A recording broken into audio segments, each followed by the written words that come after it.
Raise emotionally strong children. Lesson 2. Why children lose confidence. Here's something that surprises a lot of parents. Confidence is not something children are simply born with or without. It's not fixed. It's not a personality type. Confidence is built, and it can also be quietly worn down, one small moment at a time. Think about a toddler learning to walk. They fall. They fall again. And again. But they don't stop trying, and nobody has to convince them to keep going. So, what happens between that stage and a 9-year-old who says, "I'm just bad at this," and gives up before they even try? The answer isn't bad luck. And it isn't a confidence gene.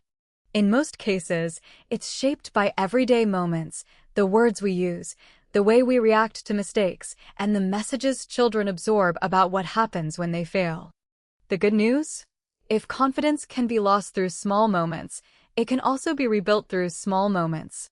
That's exactly what we're going to look at in this lesson. Explain the science simply. Let's start with a simple truth about how children see themselves. Young children don't build their self-image alone. They build it by watching how the important adults around them react, especially when things go wrong. Think of a child's confidence like a mirror. When your child makes a mistake, spills a drink, or struggles with homework, they look at your face and your reaction almost like a mirror.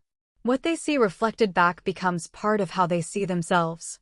If the reflection says, "Mistakes are normal, keep going," the child learns that trying is safe.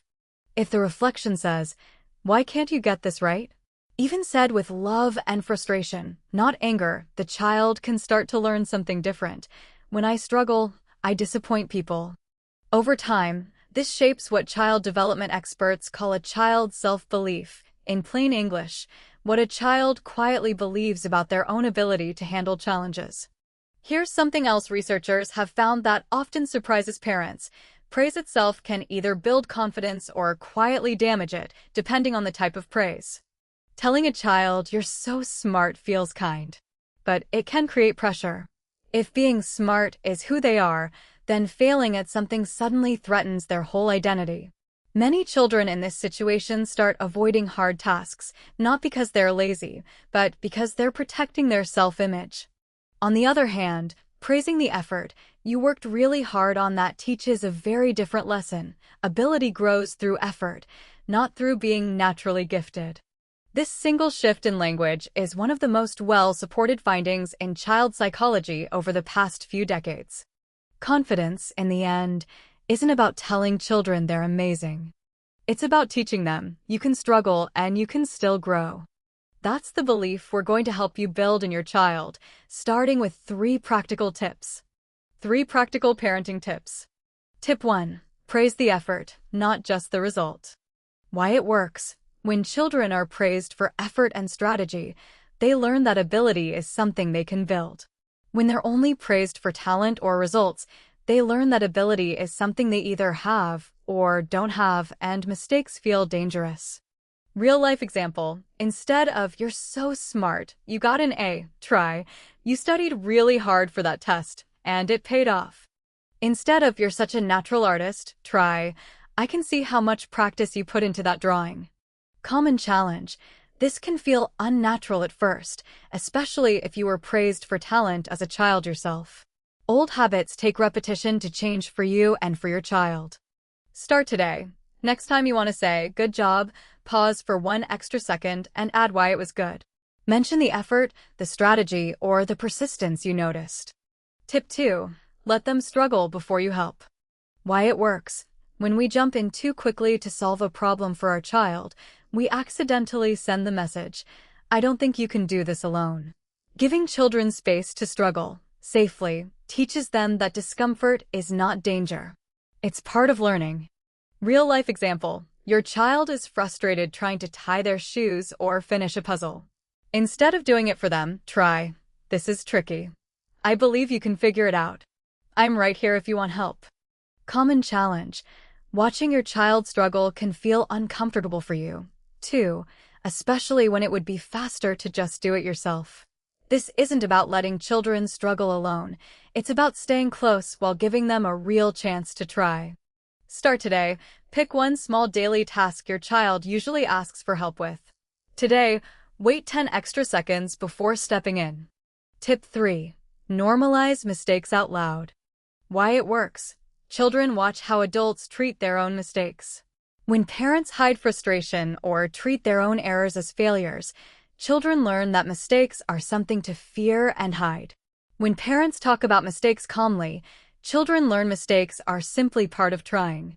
Real-life example: if you burn dinner or forget something, instead of staying silent or being harsh on yourself, try saying out loud, "Oops, I got that wrong.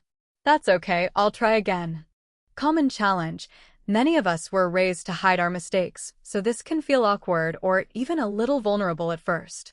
That discomfort is normal, and it gets easier with practice. Start today. Next time you make a small mistake in front of your child, name it calmly instead of brushing past it. Let them see how a mistake gets handled, not hidden. Common parenting mistake. Here is a mistake many caring parents make without realizing it, often out of love and a wish to protect their child. Rescuing children from every failure, frustration, or disappointment.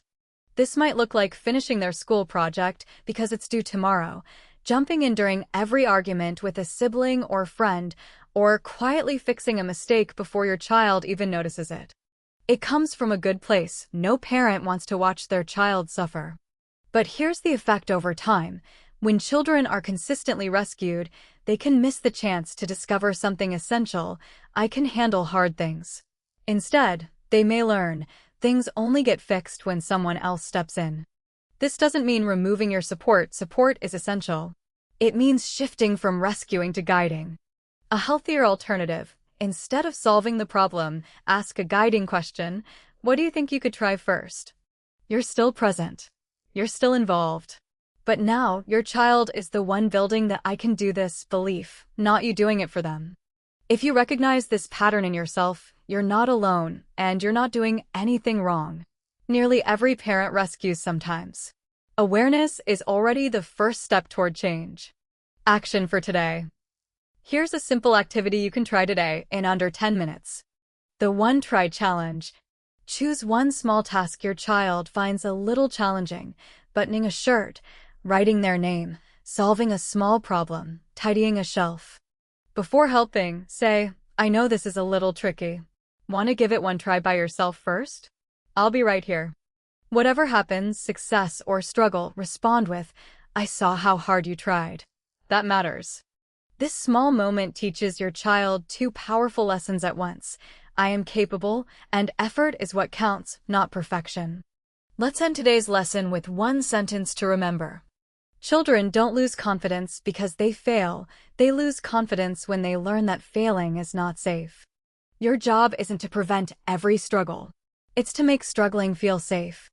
If today's lesson gave you something valuable, please like this video, subscribe to continue this course, and share it with a parent, teacher, or caregiver who might need to hear this today. And I'd love to know in the comments below, share this. What's one moment when you saw your child's confidence grow, even a little? Your story might be exactly what another parent needs to read today. See you in the next lesson. Note: this course provides general, evidence-informed parenting guidance and is not a substitute for professional advice. If you have concerns about your child's emotional or mental health, please consult a qualified pediatrician, child psychologist, or licensed healthcare professional.